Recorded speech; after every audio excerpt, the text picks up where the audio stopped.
Hey folks, I know I am just an old guy telling stories, but please leave a like and subscribe before we start. Let's enjoy in today's stories.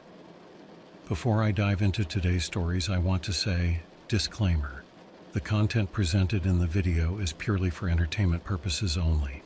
The theories and stories discussed in this video are speculative and are not supported by any evidence or proof. Viewer discretion is advised. I've been a computer technician for years, mostly fixing hardware issues, installing software, and troubleshooting systems for small businesses. Nothing glamorous. But last year, I got a contract gig with a subcontractor that works closely with NASA. It wasn't the sort of thing I could pass up. The pay was good, the work was straightforward, and honestly, it was cool to say I had a connection to NASA, even if it was tangential. The job involved maintaining servers and hardware used for data transfers. Big files like raw images from Mars rovers or astronomical observations from deep space satellites. It was tedious work, but once in a while, you'd stumble across something fascinating, like high-res images of Martian terrain before they were made public. It was one of those niche perks that made the long hours worth it. One day, while I was running diagnostics on a data relay server, I noticed a set of encrypted files coming in that weren't tagged like the usual transmissions. NASA uses a specific protocol to label incoming data by its source, whether it's from a satellite, rover, or something else. This one just said, "Priority uplink, immediate," with a timestamp. The system flagged it as high priority, but what caught my attention was the size of the file. Huge, even for raw data. Out of curiosity, and because it was part of my job to ensure nothing was corrupted, I opened the metadata. It had an origin point listed as Mars, but not from any rover or satellite I recognized. The source was labeled Vikram Node 7. I hadn't heard of Vikram Node 7 before. It sounded like a code name for some classified operation. NASA's projects are always compartmentalized, so I didn't think too much of it. What really caught me off guard was the timestamp. It wasn't just recent, it was live. This wasn't pre-recorded telemetry or image data. It was a transmission happening in real time. I patched into the feed, half expecting to see a garbled stream of binary or static. Instead, I heard a voice. "This is Commander Mark Reynolds. Is anyone receiving this? Please, we need help." I froze. Commander Mark Reynolds was a name I recognized, though I couldn't immediately place where. After a quick search, I found the answer. He was an astronaut who went missing 6 years ago. The official report said he had drowned in a boating accident near the Gulf of Mexico. His body was never recovered. It wasn't just his name that made my stomach twist. It was the fact that he was speaking fluent English and the transmission was coming from Mars. I sat there, staring at the screen, trying to make sense of it.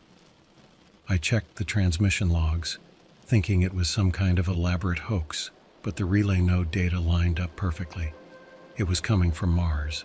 The voice repeated, almost pleading this time. "This is Commander Mark Reynolds. I'm broadcasting from Sector 6.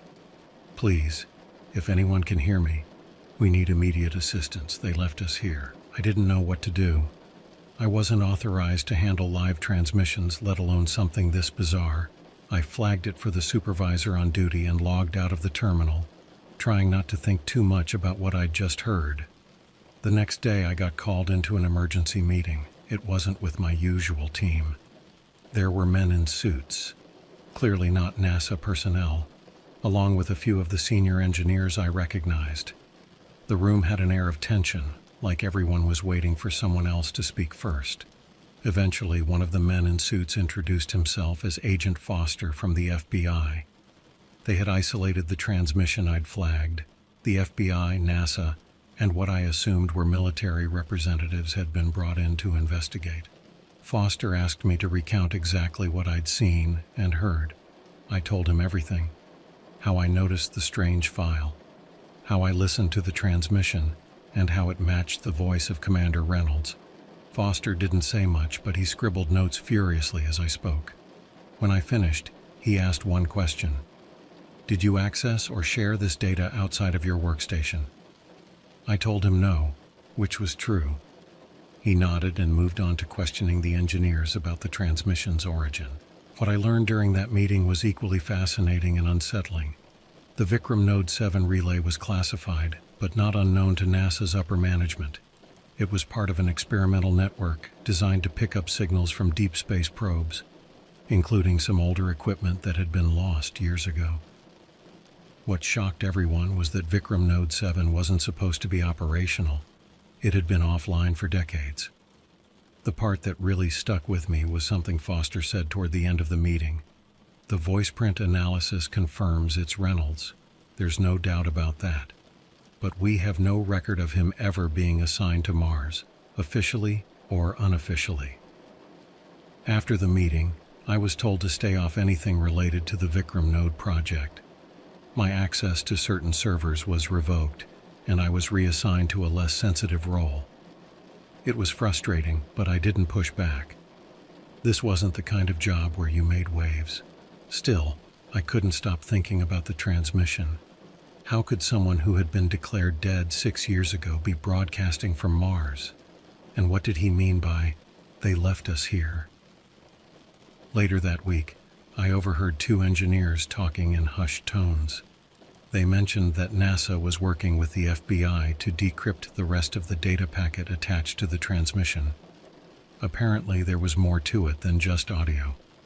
One of them speculated it might include video or telemetry data from wherever the signal originated. I didn't press them for details, but my mind was racing. I had so many questions, and no one seemed interested in giving me answers.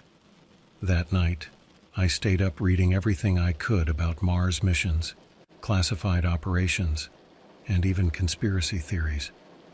For the first time in my career, I felt like I was part of something far bigger than I could comprehend. Little did I know, this was just the beginning of a mystery that would change how I saw the world and our place in the universe.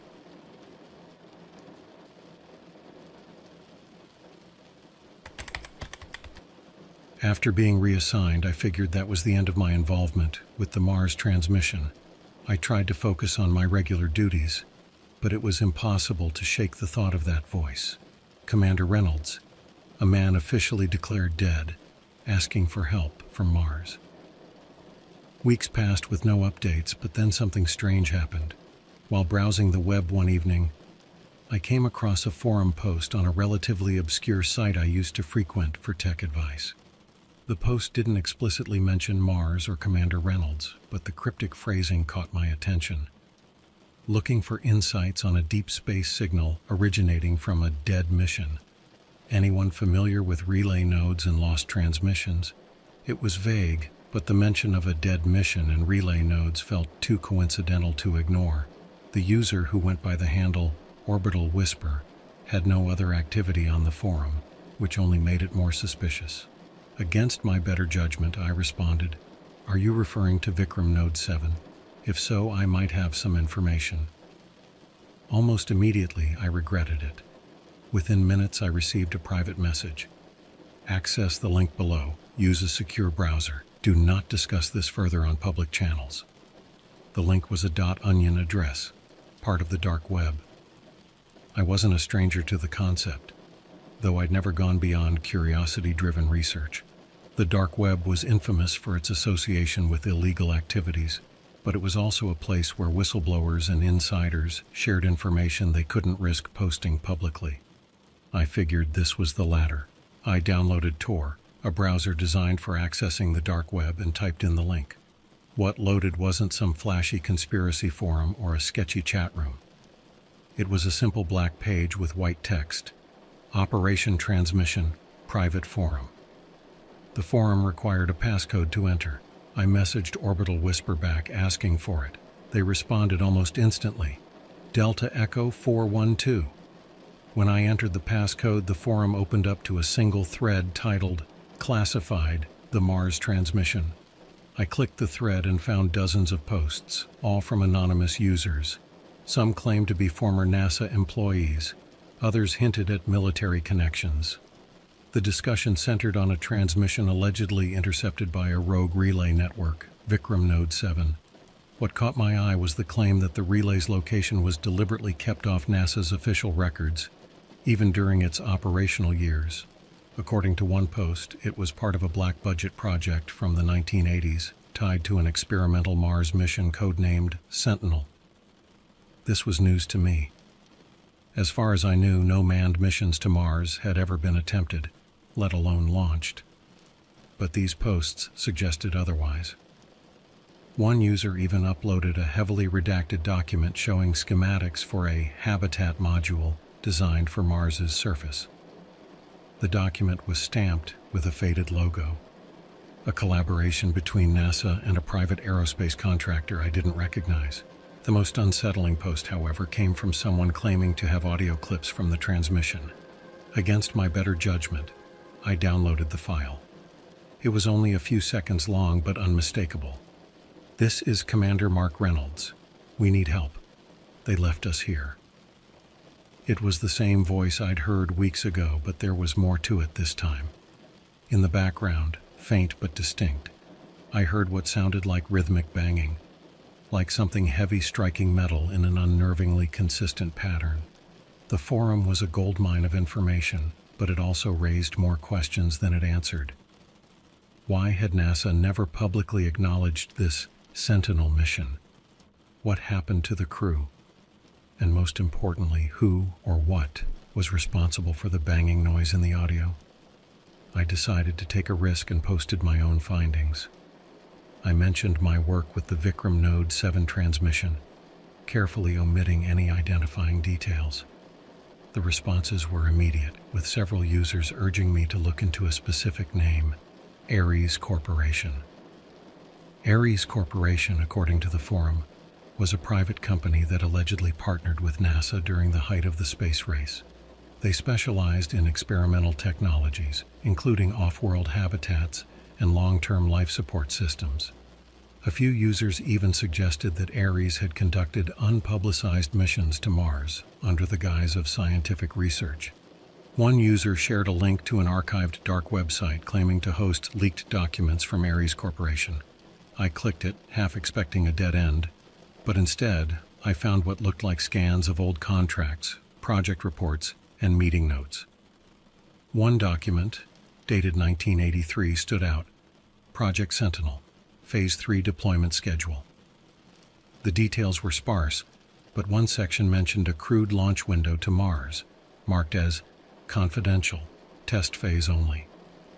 If this document was legitimate, it meant humans had been sent to Mars decades ago, long before the technology was publicly available.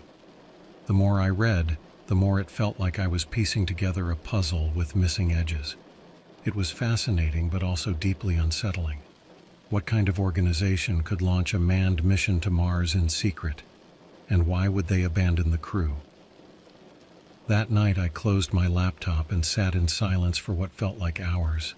I wasn't scared exactly, more like overwhelmed. It was like standing on the edge of a deep, dark ocean, knowing something massive was lurking just below the surface. And for the first time, I began to wonder if I should stop looking. But curiosity has always got the better of me.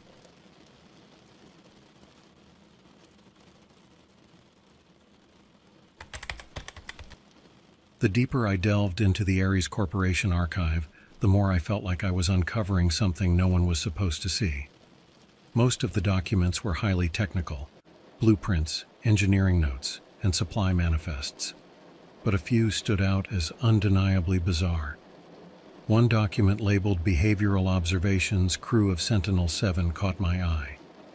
It detailed a series of incidents logged by someone identified only as Lead Researcher DR.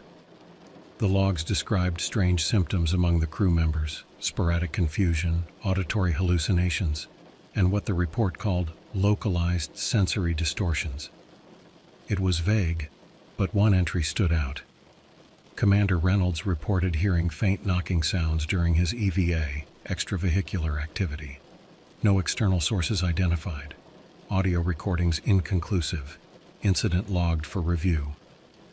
Reynolds. There he was again, tied directly to this Sentinel mission. The connection was becoming clearer, but it also raised a new question. If these logs were real, how did Commander Reynolds end up transmitting a signal 6 years after being declared dead on Earth? I saved the files to an encrypted drive and decided to step away for the night. It felt like every new piece of information only deepened the mystery. The rhythmic knocking, the classified Mars mission, and the transmission. How were they all connected?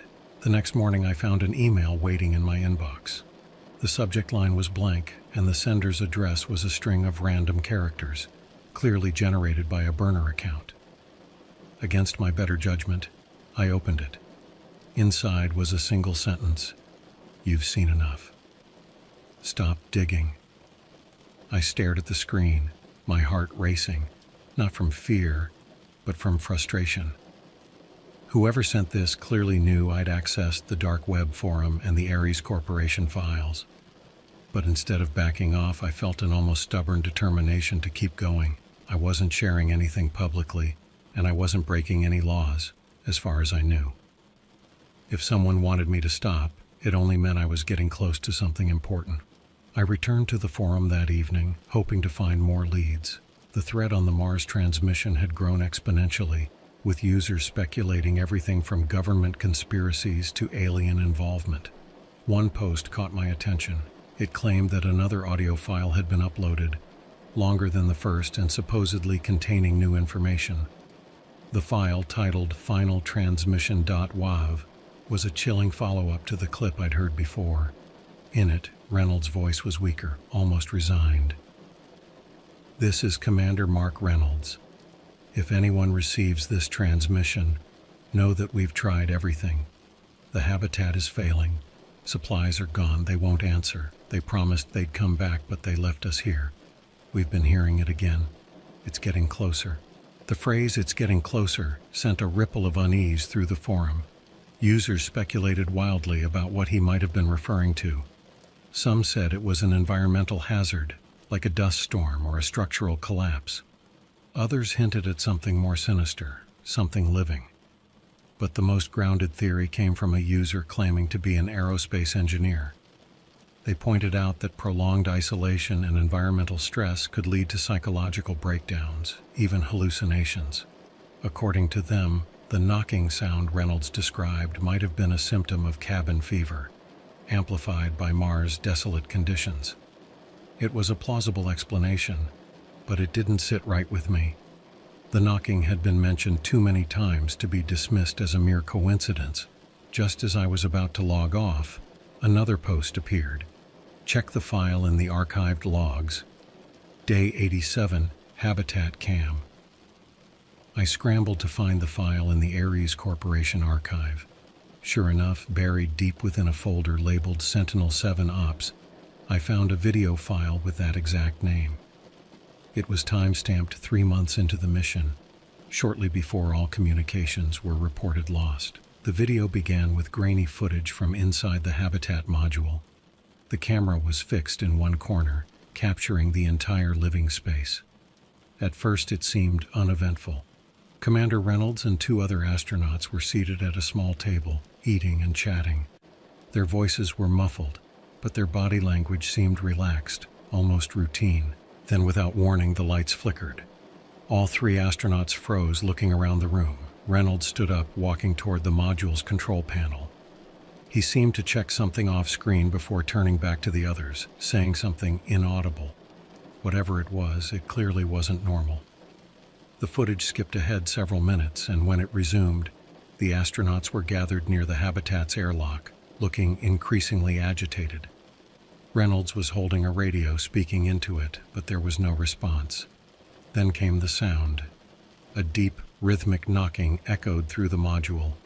It wasn't loud, but it was steady.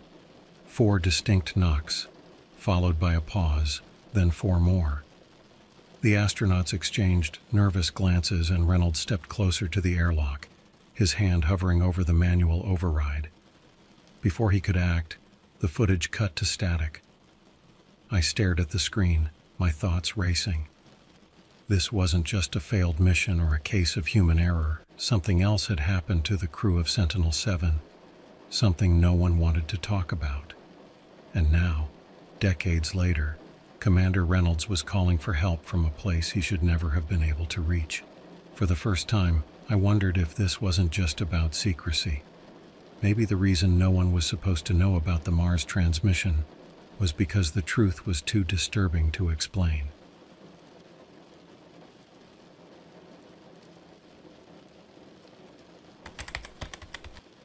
After watching the video file, I was left with more questions than answers.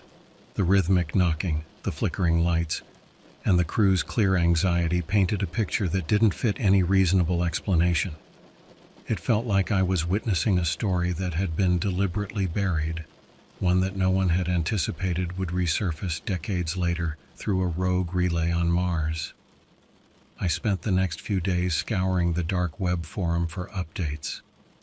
The users were relentless, piecing together fragments of information and speculating on what had gone wrong with Sentinel-7. One post in particular caught my attention. It claimed to have decrypted part of the final telemetry logs from the mission, which had been embedded in the data packet received by Vikram Node 7.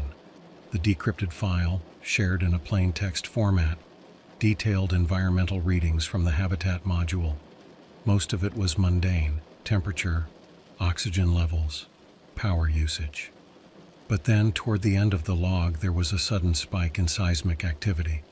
The module's sensors recorded repeated, localized tremors, small but consistent, almost like footsteps.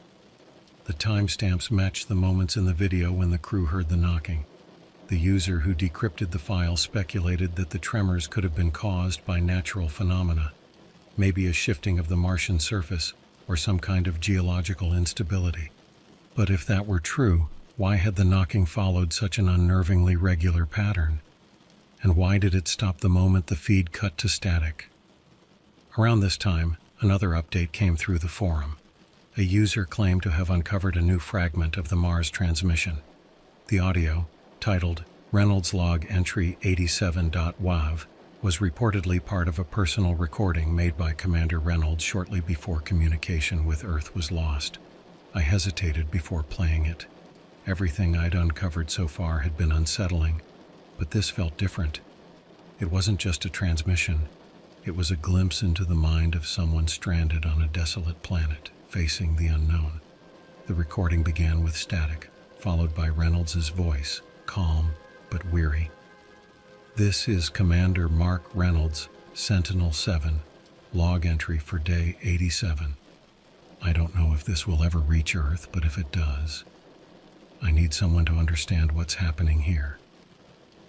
There was a pause, followed by a shaky breath. We've been hearing it again, the knocking. It's been getting louder, more frequent.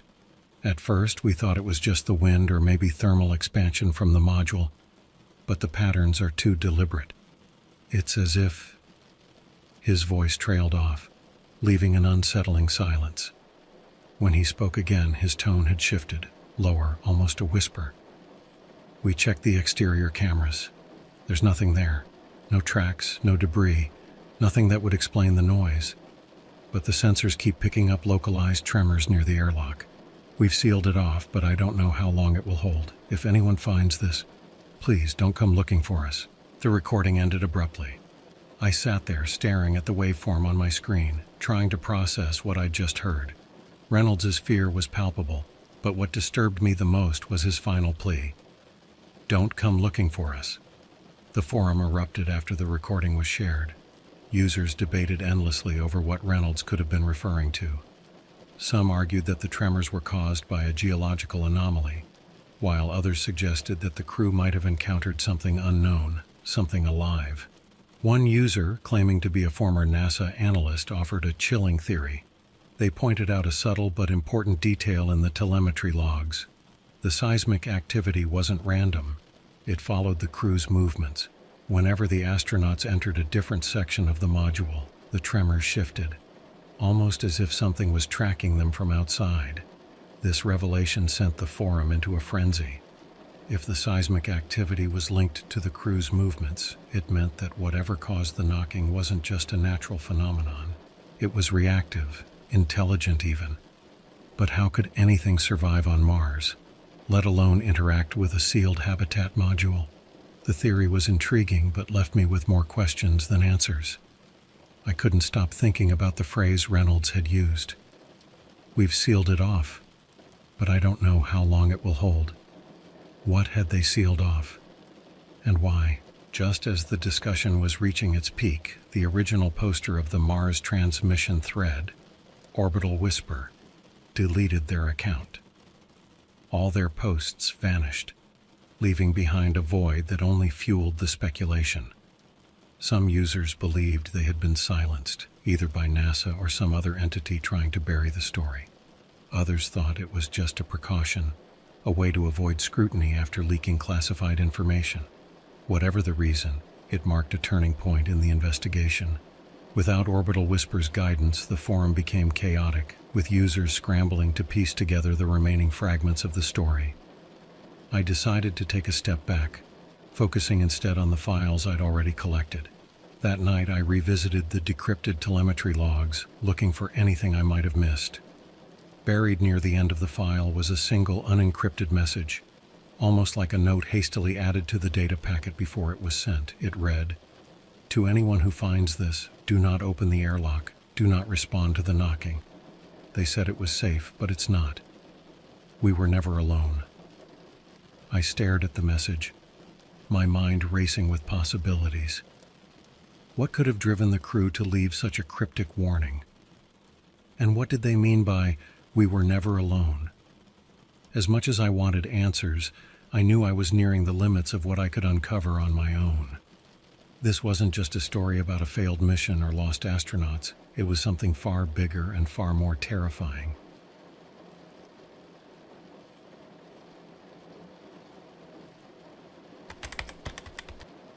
After reading the cryptic warning buried in the telemetry logs, I knew I had reached the edge of something monumental. Whatever had happened on Mars wasn't a simple case of equipment failure or human error. It was deliberate, and someone had gone to great lengths to keep it hidden.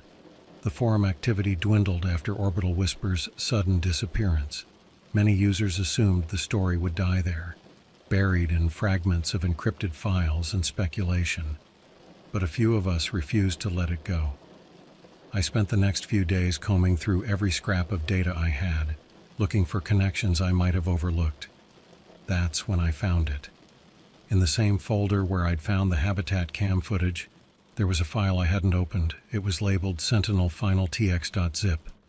At first glance, it seemed corrupted. Half the files wouldn't load, and the ones that did were garbled strings of text and incomprehensible symbols. But one file stood out, Visual Log 102.mp4. It was the last recorded video from the Sentinel-7 mission. The footage began with Commander Reynolds sitting at a console. The Habitat looked dim, its lights flickering sporadically. He spoke directly to the camera, his expression a mix of exhaustion and determination. "This is Commander Mark Reynolds' final log entry. We've lost contact with Earth. Systems are failing. I don't know how much longer we have, but I need to document what's happening here." He paused, glancing over his shoulder as if listening for something. When he turned back to the camera, his voice dropped, steady but filled with urgency. "The knocking hasn't stopped. We've confirmed it's not environmental. It's localized, intelligent. We sealed the airlock 2 days ago, but the tremors are getting stronger. Whatever it is, it's not leaving. If this log reaches Earth, tell them."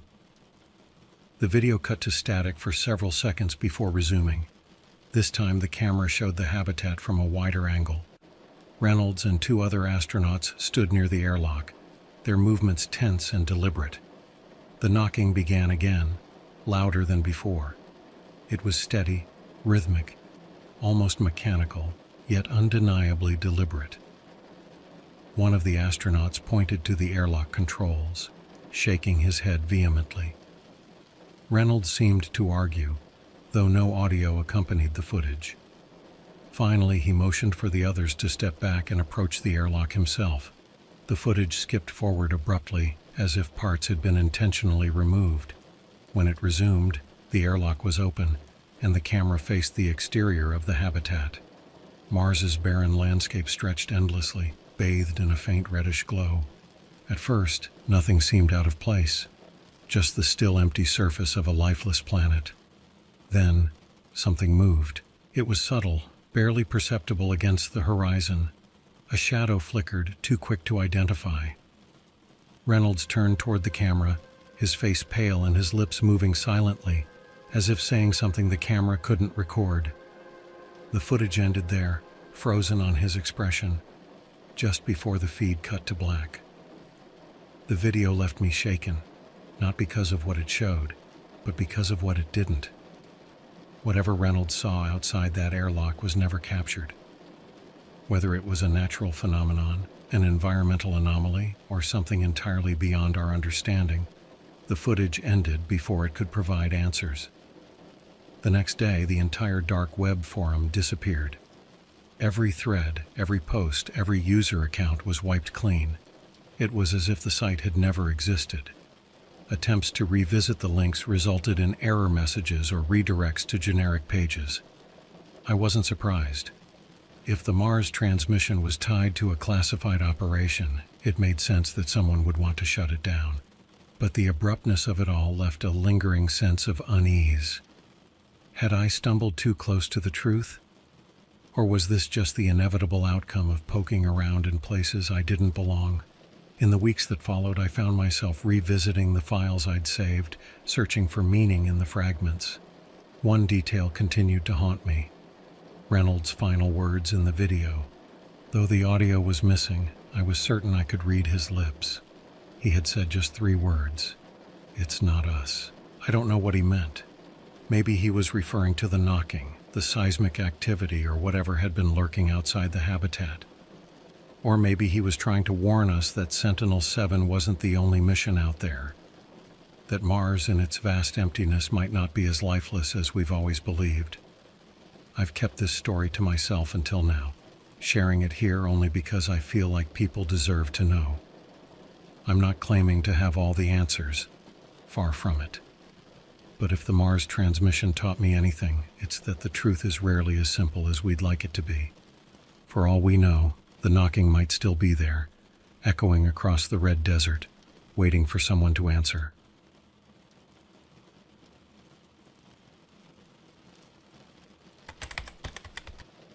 I've always been fascinated by puzzles and cryptography. There's something uniquely satisfying about unraveling a mystery, like pulling a thread and watching it reveal a hidden tapestry. So when I first heard about the Cicada 3301 puzzles, I was intrigued. A secretive, highly complex series of challenges designed to recruit the brightest minds in the world. It sounded like something out of a movie. At first, I thought it was just an internet legend, an elaborate hoax to keep Reddit and 4chan users busy. But the more I read, the more real it seemed. People had tracked the puzzles across the globe, deciphering layers of encryption, exploring obscure literary references, and even traveling to physical locations to find clues. It wasn't just a game, it was a phenomenon. What really hooked me was the sense of purpose behind it. The group behind Cicada 3301, whoever they were, claimed to seek intelligence and enlightenment, not just raw brain power. They wanted people with curiosity, tenacity, and creativity.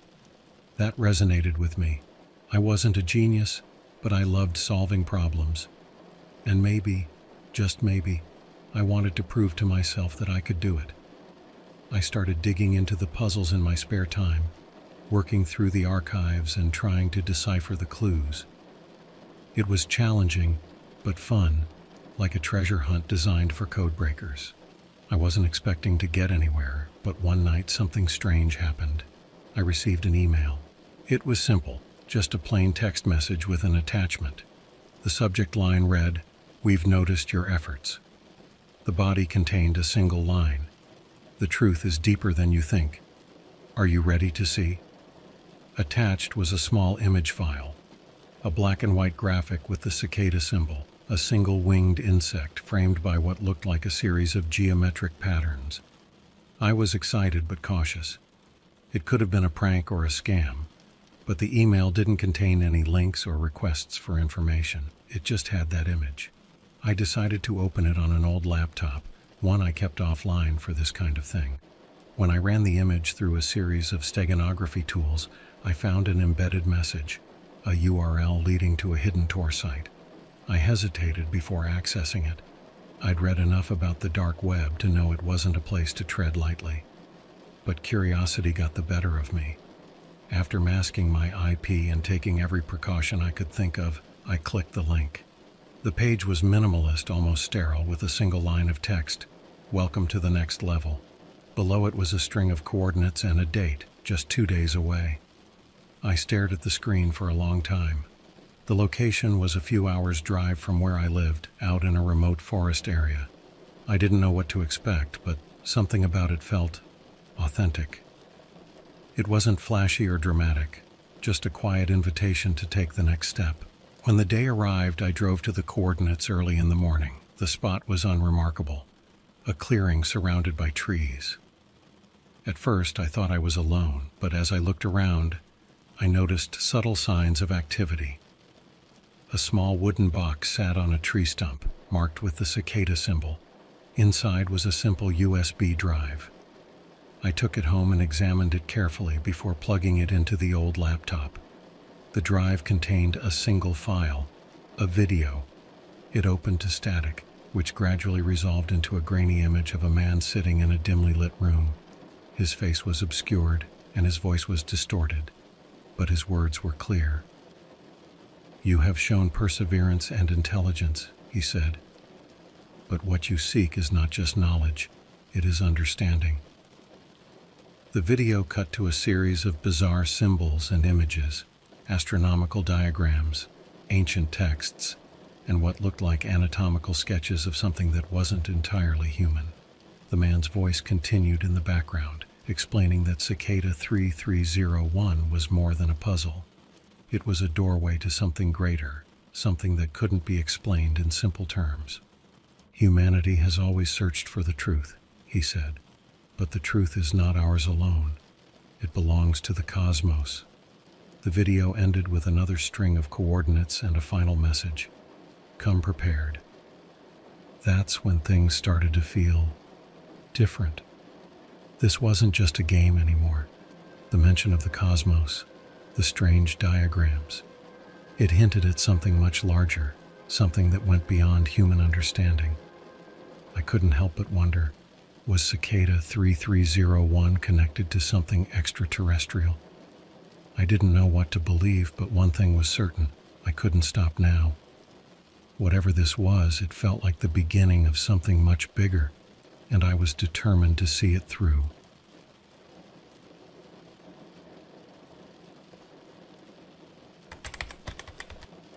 After watching the video, I couldn't stop thinking about the coordinates.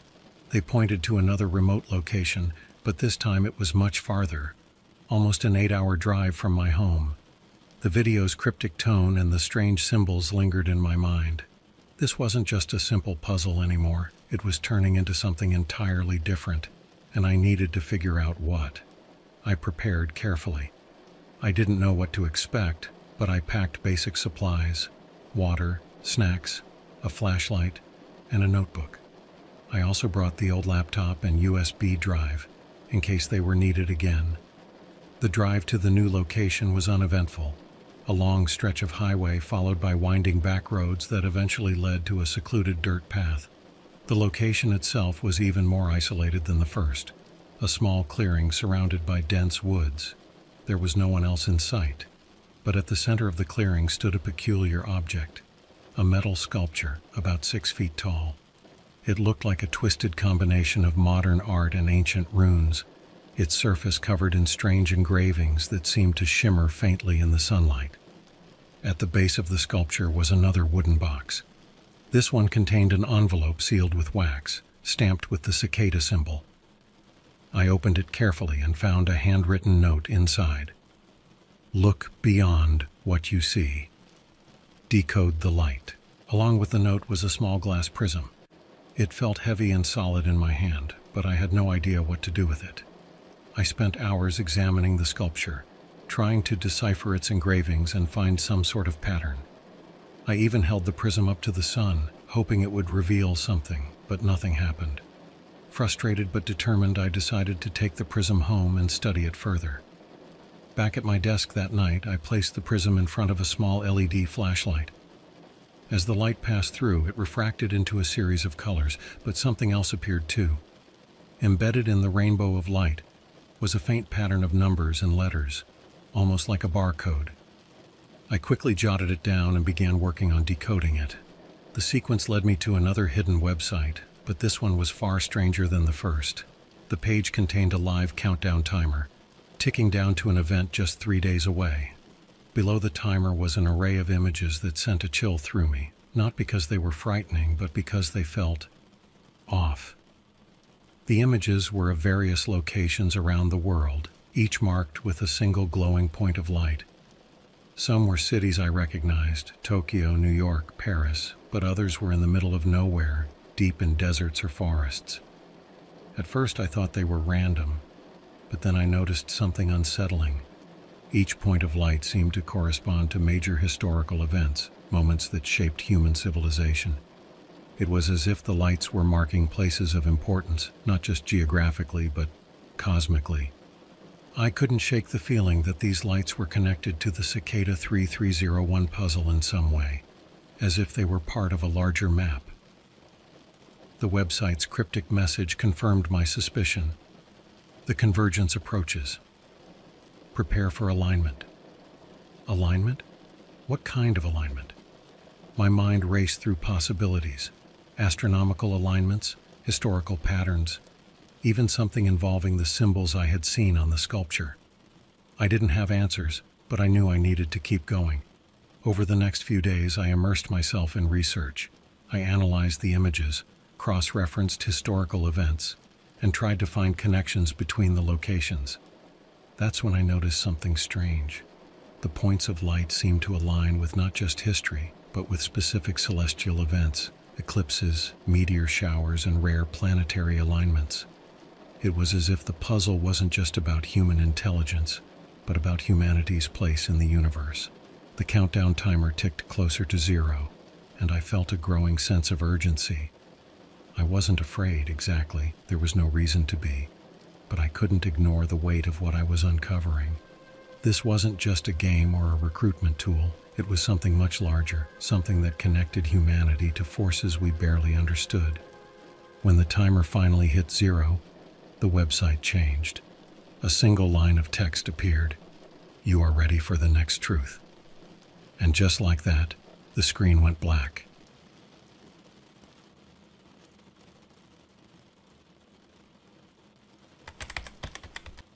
When the screen went black, I sat there for a moment, unsure of what to do next. There were no instructions, no follow-up, nothing to indicate what the next step was.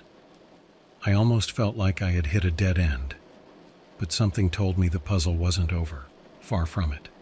I decided to revisit everything I had collected so far, the symbols, the prism, the coordinates, and even the strange alignments I'd found between historical events and celestial phenomena. I was hoping for some kind of pattern or clue I had overlooked. That's when I noticed something peculiar about the images of the lights from the website. When overlaid on a star chart, they formed a constellation I didn't recognize. It wasn't part of any official records I could find. It wasn't Orion, the Big Dipper, or anything familiar. It was as if this constellation existed outside of human cataloging. The shape resembled a spiral, with one of the lights at the center glowing brighter than the rest. I didn't know what it meant, but I felt like I was on the right track. The next day, something unexpected happened. My old laptop, the one I'd been using to work on the puzzle, started acting strangely. It wasn't connected to the internet, but a single audio file had appeared on the desktop. I hadn't downloaded it, and I couldn't figure out how it had gotten there. The file was simply titled Harmonics. Curiosity got the better of me, and I opened the file. It was a low droning sound, like a deep hum, accompanied by faint rhythmic beeping. At first I thought it was just noise, but the more I listened, the more I felt like there was a pattern hidden within it. The sound was oddly hypnotic, almost soothing in a strange way. I decided to run it through some analysis software to see if there was more to it.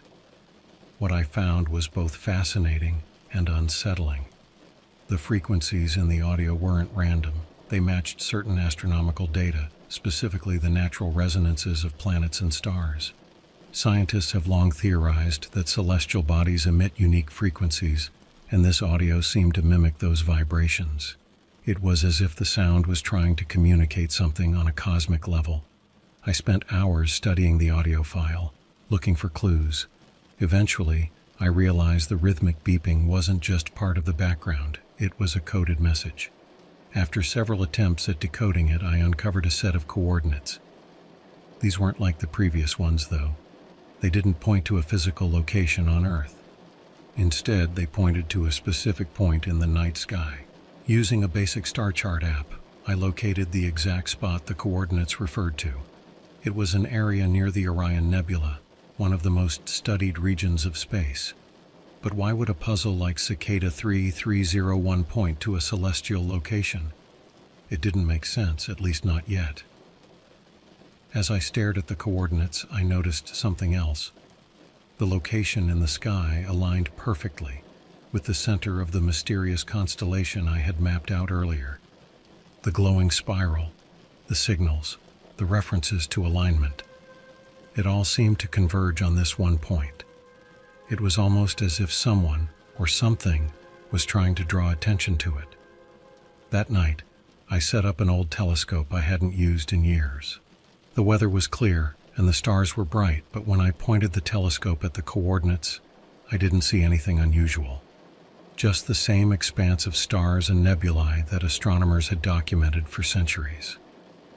I was about to give up when I noticed a faint flicker of light, barely visible against the blackness. It wasn't a star or a satellite. It was something else. The flicker seemed to pulse rhythmically, almost like the beeping in the audio file. I couldn't shake the feeling that it was connected, though I had no way of proving it. I recorded the pattern as best I could, hoping it would make sense later. As I went back inside and reviewed everything, I began to feel the weight of what I was uncovering. Cicada 3301 wasn't just a puzzle, it was a message. And it wasn't meant for one person, it was meant for humanity. The connections to celestial events, the strange constellation, the harmonic signals, they all pointed to something far beyond our understanding. But what was the message? And why had it been hidden in a puzzle designed to challenge human intelligence? I didn't have answers yet, but I knew I was closer than ever to finding them. The next step would require more than just decoding symbols or analyzing audio files. It would require looking at the puzzle in a completely new way, one that stretched beyond logic and into the unknown.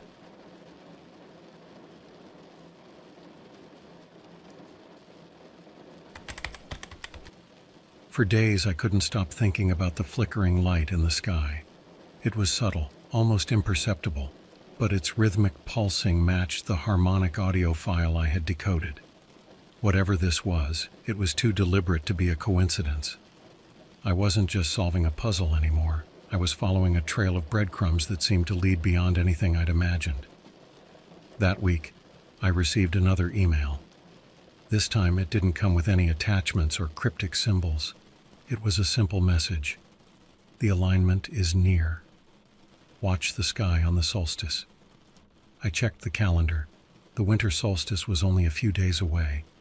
I didn't know what to expect, but I felt a growing sense that everything I'd uncovered so far was building toward this moment. The references to alignment, the constellation, the strange harmonic signals, it all pointed to something larger than me, larger than Cicada 3301. On the night of the solstice, I drove out to the countryside to escape the light pollution of the city. Armed with my telescope and a notebook full of notes and sketches, I set up in a quiet field under a perfectly clear sky. The air was cold, and the stars were sharper than I'd ever seen them. I aimed my telescope at the same coordinates I'd found earlier, hoping for some kind of revelation. At first, everything seemed normal. The flickering light I'd seen before was still there, faint but steady. But as the night wore on, something changed. The flicker began to grow brighter, its rhythm shifting into a more complex pattern. It was almost as if the light were transmitting something, some kind of signal that I couldn't decode just by looking at it. I quickly recorded the pattern, but as I watched, I noticed something even stranger.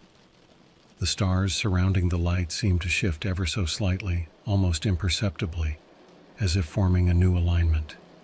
It was subtle, but unmistakable. A geometric pattern began to emerge, faint, but undeniably deliberate. I remembered the phrase from the website. The convergence approaches. Prepare for alignment. Could this be it? Was I witnessing something orchestrated on a cosmic scale? The idea felt absurd, but I couldn't deny what I was seeing. The stars themselves seemed to be part of the puzzle. I turned back to the harmonic audio file, playing it through my laptop while I watched the sky. To my astonishment, the rhythm of the flickering light matched the audio exactly. It wasn't just a visual phenomenon. It was synchronized with the sound, as if the two were part of the same message. As I sat there, trying to piece it all together, something occurred to me. The strange constellation I had mapped out earlier, the one that didn't exist in any official records, wasn't just a random arrangement of lights. It was a guide, pointing toward this moment, this alignment. But what was it leading to? The realization hit me suddenly. The constellation wasn't just a pattern in the sky, it was a map. The points of light corresponded not just to stars, but to specific locations on Earth. The ancient sites, the historical events, the places of cosmic significance. They were all part of the same alignment, a connection between humanity and something far beyond our understanding. As the solstice alignment reached its peak, the flickering light in the sky pulsed one final time, then went dark. I stared at the empty spot, unsure of what to think. Had the alignment ended? Had I missed something? But when I looked down at my laptop, I saw that a new file had appeared on the desktop. It was another audio file, simply labeled Final Step. I didn't open it right away. Instead, I sat there in the quiet, trying to process everything I had just experienced. This wasn't just a puzzle anymore. It was a message from something far greater, something that seemed to transcend human understanding. But who or what was sending it? And why had it been hidden in the framework of the Cicada 3301 puzzle? Whatever the answers were, I knew I wasn't done yet. The final step was waiting, and I wasn't about to turn back now.